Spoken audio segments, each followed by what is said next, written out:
El documento firmado por ambos sectores colombianos en Cuba manifiesta que el avance de este compromiso está articulado al progreso del conjunto de los acuerdos y a la resolución de los factores críticos que afectan el cese al fuego bilateral, nacional y temporal, lo que será evaluado en el séptimo ciclo a desarrollarse en el próximo mes de abril.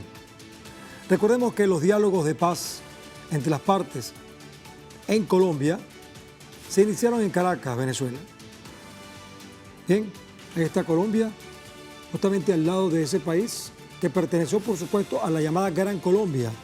Venezuela y Colombia pertenecían a un gran sector. Por cierto, esa Gran Colombia integraban Venezuela, Colombia, que tenía posesión también de lo que es ahora Panamá, esta era la llamada Nueva Granada, y también el sector de Ecuador, que se llamaba entonces Quito. Esa era la Gran Colombia. Por eso es que es tan importante la paz en Colombia, porque permite tener una paz regional con perspectivas mucho más amplias. Este acuerdo comenzó también en Venezuela y siguió en México, pero vamos a precisar algunos detalles que no son menores, porque en la reunión de La Habana, las delegaciones de paz de Colombia firmaron, además de la prórroga por 180 días, la inclusión expresa del fin de los secuestros. Muy importante. El gobierno y el Ejército de Liberación Nacional, ELN, prolongan el periodo de paz a través del decreto 104 del 5 de febrero, sobre el cual aclara que será una medida bilateral nacional y temporal, según el documento citado. Gracias a este proceso de diálogo, afirman que este avance es de carácter político vinculado al compromiso de mantener las relaciones bilaterales en articulación con los acuerdos. Hasta el 3 de agosto de 2024 quedan suspendidas todas las operaciones militares y policiales de carácter ofensivo, pues, según señala el texto, estas tienen la meta de coadyuvar la situación humanitaria de todas las localidades. Pero antes de recordarles otros temas vinculados con esta situación, vamos a señalarles que a través de nuestras redes sociales, a lo largo del día, hemos sondeado la opinión de nuestros usuarios sobre nuestro tema de hoy. Algunos de ustedes quizás ya han participado respondiendo a la pregunta que les hicimos al respecto, pero vamos a recordarla. En medio de un clima político convulso, el gobierno del presidente Gustavo Petro de Colombia y la delegación del Ejército de Liberación Nacional, ELN, aprueban en Cuba prolongar el cese al fuego por 6 meses, mientras siguen las negociaciones por un acuerdo definitivo de paz. Ahora, ¿cuál es el pronóstico que ustedes pueden darnos al respecto? Hemos colocado 4 opciones. La primera es que habrá paz total. La segunda, las mafias impedirán la paz. El tercer punto es, con Estados Unidos allí no hay paz. Y el cuarto es que el narcotráfico niega la paz. Cualquiera de estas opciones que ustedes consideren la pueden marcar, pero si no has participado, puedes hacerlo a través de estas redes en X, sobre todo @elmundoenelsur, @Telesur TV, @Guillermo Telesur, @Gente Despierta, porque más adelante vamos a revisar y asociaremos todas las respuestas para observar las tendencias. Ahora, por supuesto, para profundizar más y mejor en este escenario, hemos invitado a un personaje muy interesante, muy importante, que siempre ha estado con nosotros en Telesur, evaluando este y otros temas vinculados con Colombia y otros a nivel mundial. Se trata de Carlos Medina Gallego, que es analista político en temas de paz, profesor universitario, es miembro del Grupo de Investigación en Seguridad y Defensa y del Centro de Pensamiento y Seguimiento al Proceso de Paz, y es especialista en conflicto armado. Nos acompaña desde Bogotá. Bueno, entonces aquí tenemos, amigo Gallego, ¿cómo está? Bienvenido. Una vez más tenemos el placer de conversar usted y yo en este escenario. Primero que nada, profesor, nos gustaría muchísimo que usted nos indicara qué significa exactamente este periodo de 6 meses que se dan ambas partes. ¿Qué podemos entender de eso? Luis Guillermo, muy buenas noches para vos y para todos los amigos de Telesur en cualquier parte del mundo donde nos escuchen. La posibilidad de prorrogar el cese bilateral al fuego es un prerequisito fundamental en el camino que debe recorrer el proceso de paz entre el gobierno del presidente Gustavo Petro y el Ejército de Liberación Nacional. Este sexto ciclo centró toda su atención en poder revisar en detalle los incidentes que se estaban presentando en el cese bilateral al fuego que se había firmado el 3 de agosto y que iba hasta estos días en los que hubo que prorrogarlo por 8 días más. Ahora, a partir de este 6 de febrero y hasta el 3 de agosto, nuevamente se abre un espacio de cese al fuego que le permite al proceso de paz transitar en acciones que son fundamentales para reconstruir la confianza de las poblaciones en el territorio y de la sociedad en general, para poder apoyar este proceso de paz y sacarlo adelante. Carlos, Pero, ¿cuáles son sí, esas cosas tan importantes que tienen que ventilarse en estos 6 meses para dar esa confianza que tú mencionas? creo que hay que atender los territorios donde se ha producido el conflicto. Se han definido 8 zonas prioritarias donde las poblaciones han padecido las formas de ese cruce de fuegos violento que hay entre distintos actores armados. No es fácil en un escenario como el colombiano, donde se cruzan distintos tipos de organizaciones con distintos tipos de intereses, poder garantizar un cese al fuego de manera auténtica y sin ningún tipo de incidentes. Todos los incidentes que se presentaron fueron abordados con el propósito de ir limpiando el camino de acciones armadas y poderse concentrar en lo sustancial del proceso de paz. Primero, atender los territorios de forma humanitaria, atender poblaciones que han sido víctimas de la violencia, atender a los prisioneros del Ejército de Liberación Nacional, acercarlos a los sitios donde se encuentran sus familias, evitar todo tipo de coerción y represión al interior de las cárceles y comenzar a dinamizar un proceso de participación de la sociedad civil en el camino de que esta participación pueda ir generando los insumos que permiten hacer los diagnósticos y establecer los planes de desarrollo territorial de paz, que es el interés general que tiene no solamente el Ejército de Liberación Nacional, sino el gobierno nacional. Carlos. Tienen 6 meses para avanzar en los procesos de participación de la sociedad civil y producir insumos y desarrollar esos insumos a nivel de planes, programas y proyectos, formulación de política pública de paz territorial. Carlos, hay un factor común entre el gobierno y el Ejército de Liberación Nacional, ELN, de Colombia, que es un cambio para el país, así parece ser, ¿no? Al respecto, me gustaría que escucháramos las palabras del jefe de la delegación del Grupo Insurgente, de Pablo Beltrán, ¿te parece? A ver qué te parece. Escuchemos. Este proceso comenzó hace 18 meses,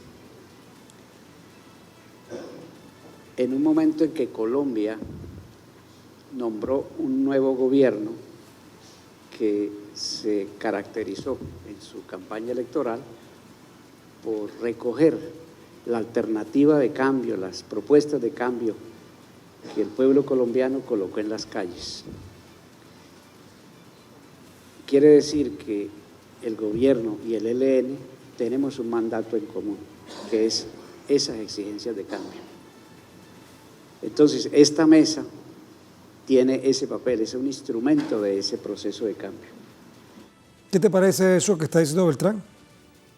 Me parece una buena postura en la medida en que señala que hay una voluntad de partes de cogestionar acciones políticas, institucionales, para construir paz en los territorios.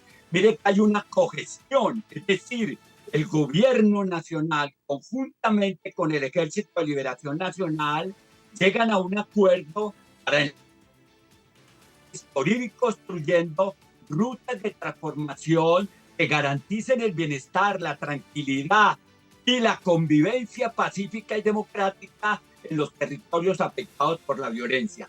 Esta es una característica que tiene el proceso de paz con el Ejército de Liberación Nacional, es muy importante, la cogestión en la construcción de la paz sobre la base de una premisa fundamental. Lo que se acuerda en la mesa de conversaciones no se aplaza indefinidamente para implementarlo, sino que tiene que implementarse inmediatamente. Entonces debe comenzarse a ver cambios significativos en las atmósferas.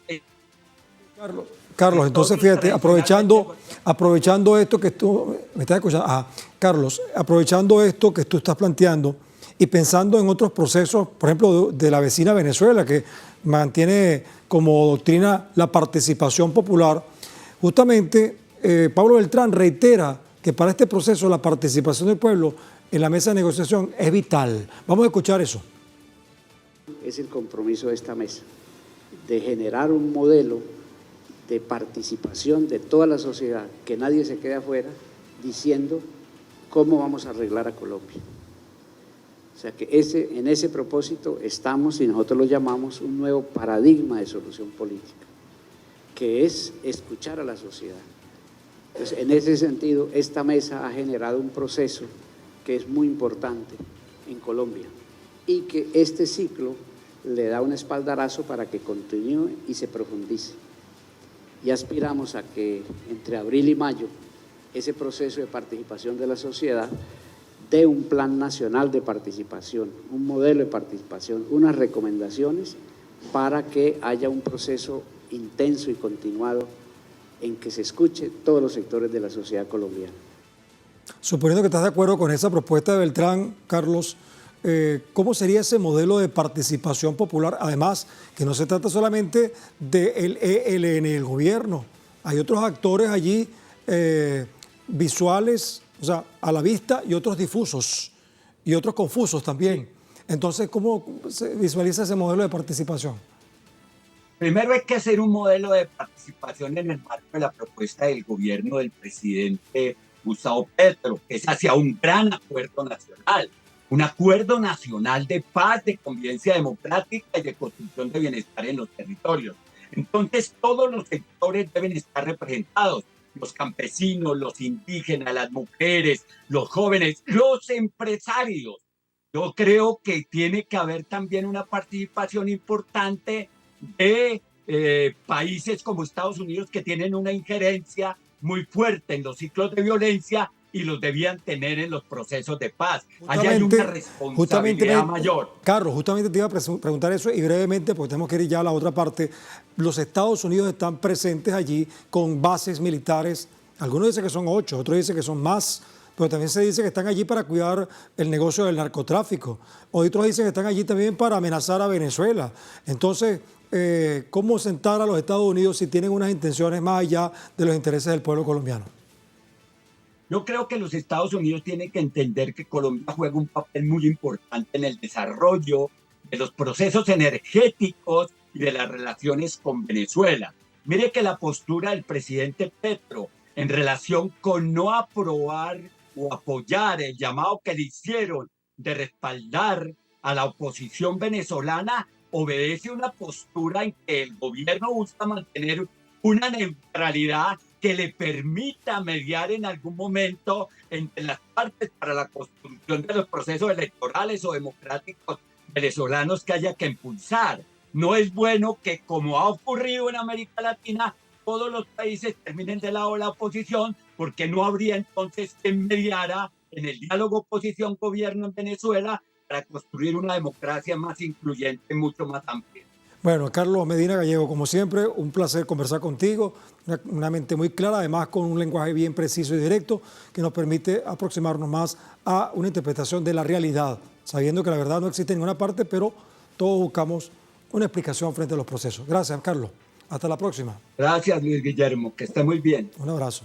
Bueno, así despedimos nuestra primera parte del programa, pero recuerden que aún tienen tiempo para participar en la encuesta que hemos publicado en nuestras cuentas de X, pues al final de nuestra emisión analizaremos los resultados de sus tendencias. Además pueden aprovechar que tienen allí con su celular la oportunidad de escanear la pregunta y así la tienen presente todo el tiempo.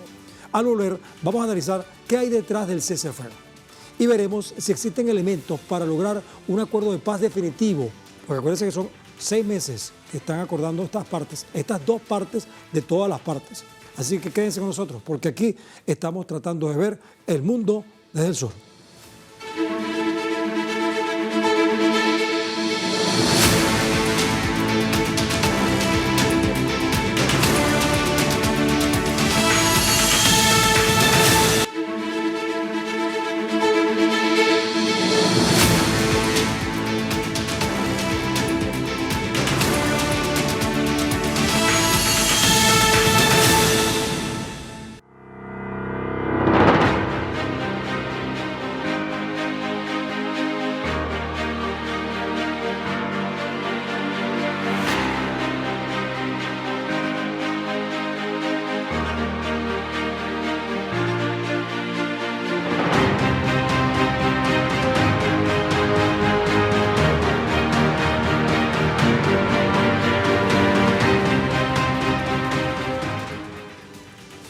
Como sabemos, el gobierno de Gustavo Petro ha enfrentado numerosas dificultades tras priorizar la política de paz total en su gestión desde la toma de posesión. De acuerdo con el artículo de La Nueva Sociedad, el objetivo central de la paz total es reducir el impacto humanitario de la violencia generada por los diversos grupos armados que aún operan en el país y que constituyen una mezcla compleja de agrupaciones criminales como el Clan del Golfo o los Pachenca, y actores con origen político como el Ejército de Liberación Nacional, ELN, y las dos disidencias de las Fuerzas Armadas Revolucionarias de Colombia, FARC. Sin embargo, en el cese de las acciones violentas por parte de los actores armados, ninguno firmó protocolos ni habían definido mecanismos de verificación del cumplimiento de las partes, aun si varios de los grupos han reducido la violencia letal, básicamente los homicidios, la han reemplazado por otras formas de violencia menos visibles que están asociadas a dinámicas de control social. Bueno, ese es el análisis de este medio de difusión, pero tenemos acá con nosotros a otro interesante invitado. Hoy tenemos la suerte de haber tenido personajes de gran valor en este proceso de paz, como es el caso de Daniel García Peña Jaramillo, que es excomisionado de paz durante el gobierno de Ernesto Samper, es profesor universitario, historiador, periodista, nos acompaña desde Bogotá. Bueno, Daniel, bienvenido, es un placer tenerlo también, igual que fue la conversación con Carlos Medina. Bueno, mira, hay una situación acá que creo que usted escuchó durante la entrevista que le hicimos a Carlos en torno al último tema que mencionamos, el tema de Estados Unidos.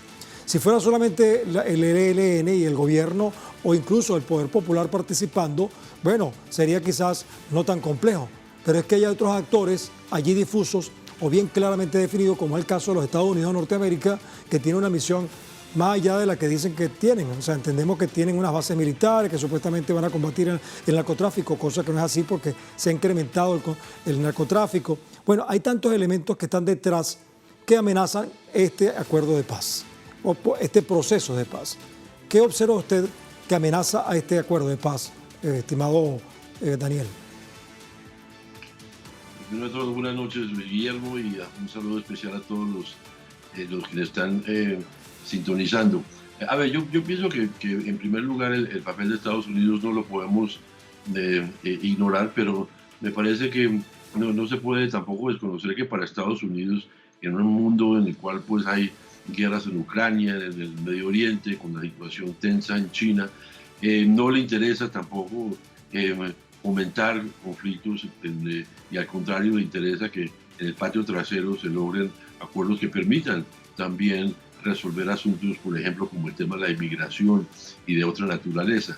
El gobierno del presidente Biden, que puede ser distinto si fuera Trump el presidente, pero lo que ha hecho el presidente Biden es apoyar al gobierno del presidente Petro.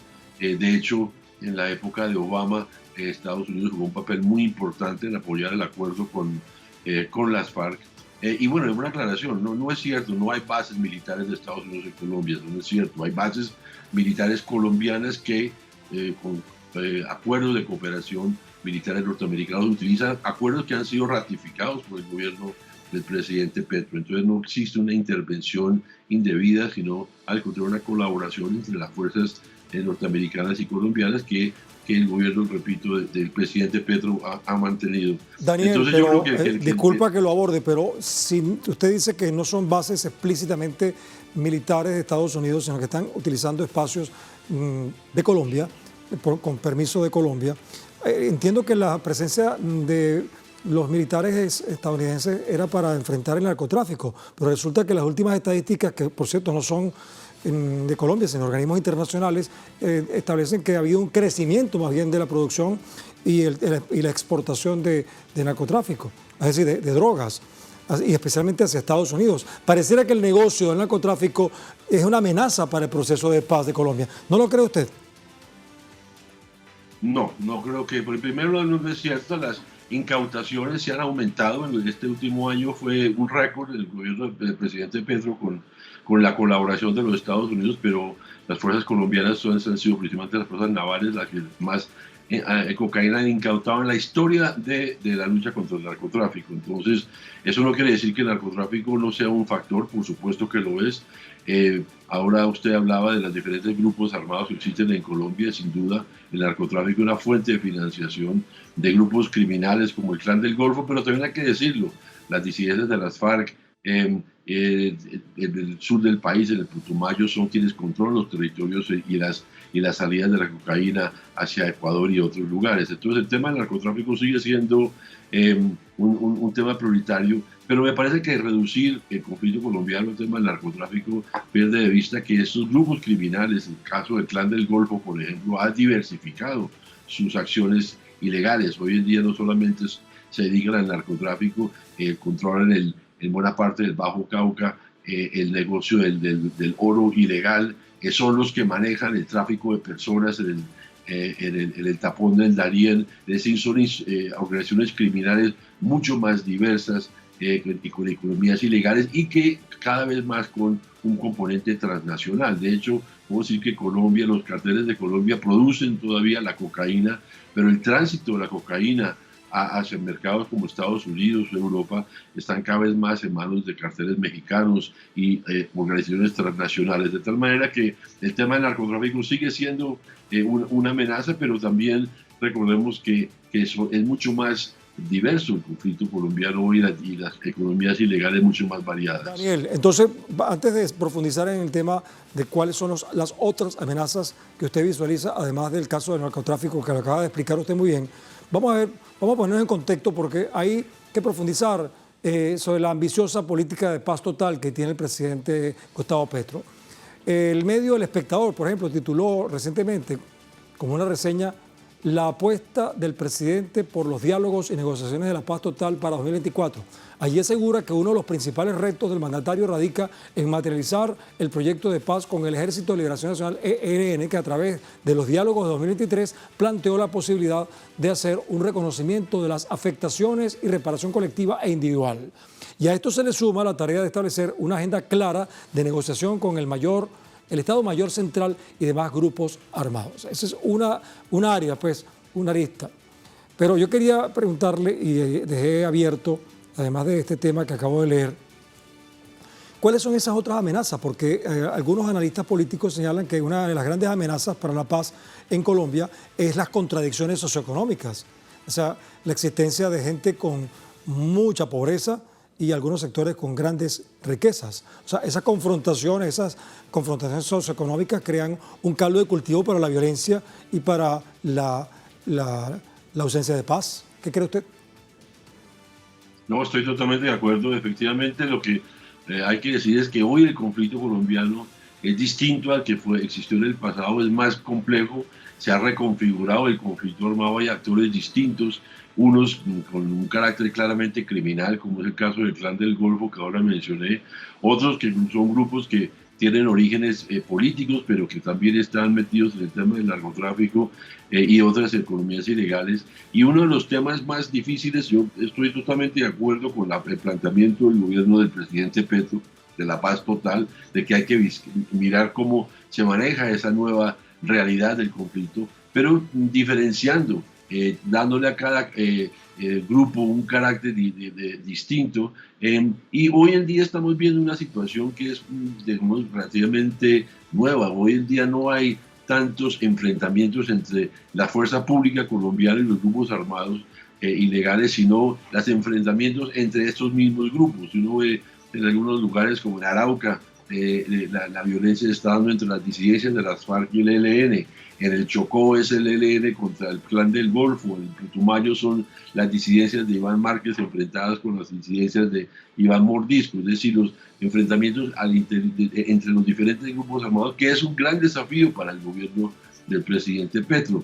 Si bien hay esas dos mesas que usted menciona, con el ELN y con el Estado Mayor Central, con los otros grupos aún no hay mesas de diálogo. Y eso obviamente afecta a la población. Y ahí viene el segundo tema que usted plantea y que también lo decía ahora Carlos Medina, con el cual estoy totalmente de acuerdo. Creo que el gran desafío y el reto que tenemos los colombianos y particularmente el gobierno del presidente Petro es cómo llevar el desarrollo, la presencia integral del Estado a los territorios.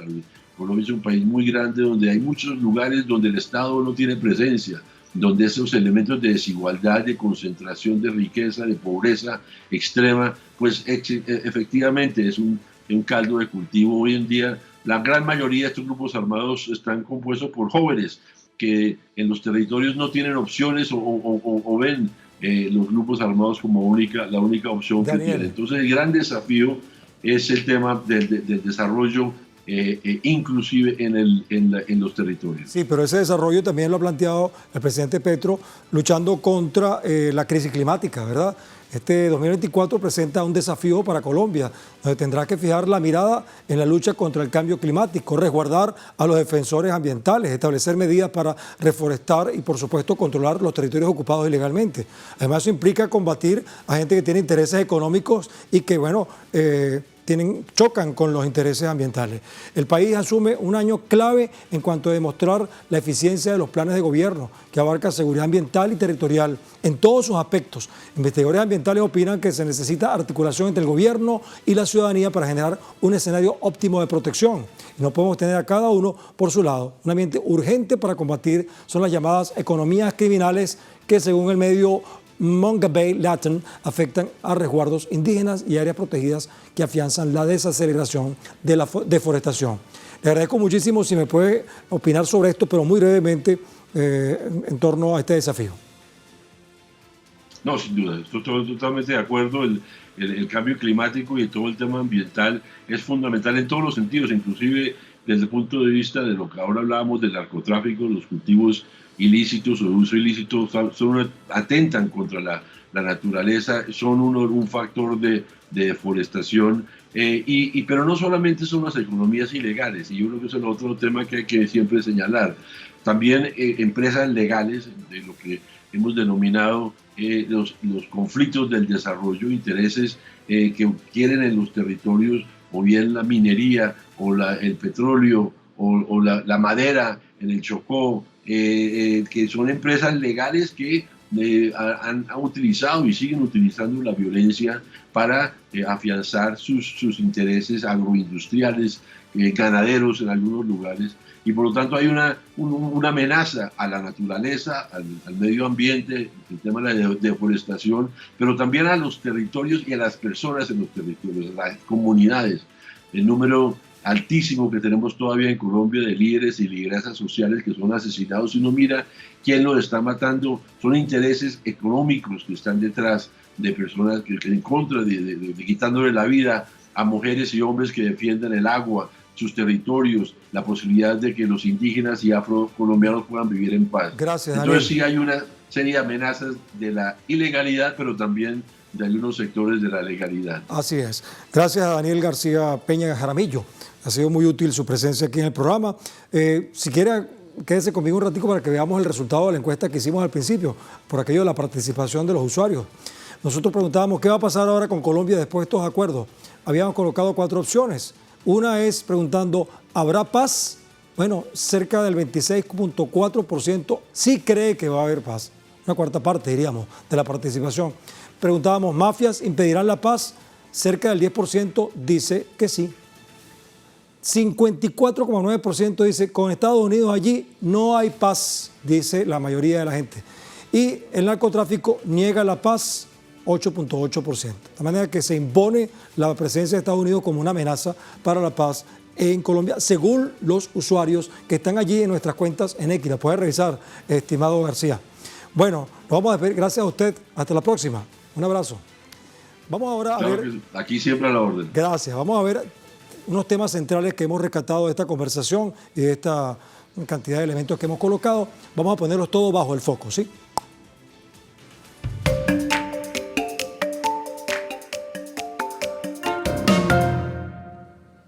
Un tema es que la renovación del cese al fuego afianza el compromiso y la confianza de ambas delegaciones involucradas para avanzar en la construcción de la paz.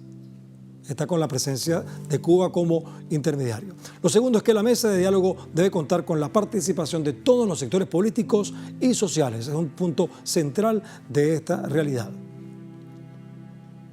Ahora, a propósito de este camino que ha encauzado el presidente Gustavo Petro hacia la paz total en Colombia, recordamos una expresión que se ha hecho icónica en el recuerdo del líder político pacifista y padre de la India como nación independiente, Mahatma Gandhi, quien afirmaba que no hay camino hacia la paz, sino que la paz es el camino. Sin embargo, resulta pues que en el medio de este camino de guerra en el que oscuros poderes económicos han mantenido a Colombia por décadas, el hecho de que hayan pasado casi 2 años en conversaciones, asumiendo compromisos para tratar de encontrar un acuerdo entre el gobierno de Petro y uno de los grupos armados más beligerantes, como el Ejército de Liberación Nacional de Colombia, significa que algunos de quienes están buscando lo mejor para el pueblo colombiano están visualizando el camino de la paz. Una meta que otros pueblos en otros países estamos esperando con la esperanza de que si Colombia consigue el camino de la paz, entonces podremos soñar en que la paz será el camino del mundo desde el sur.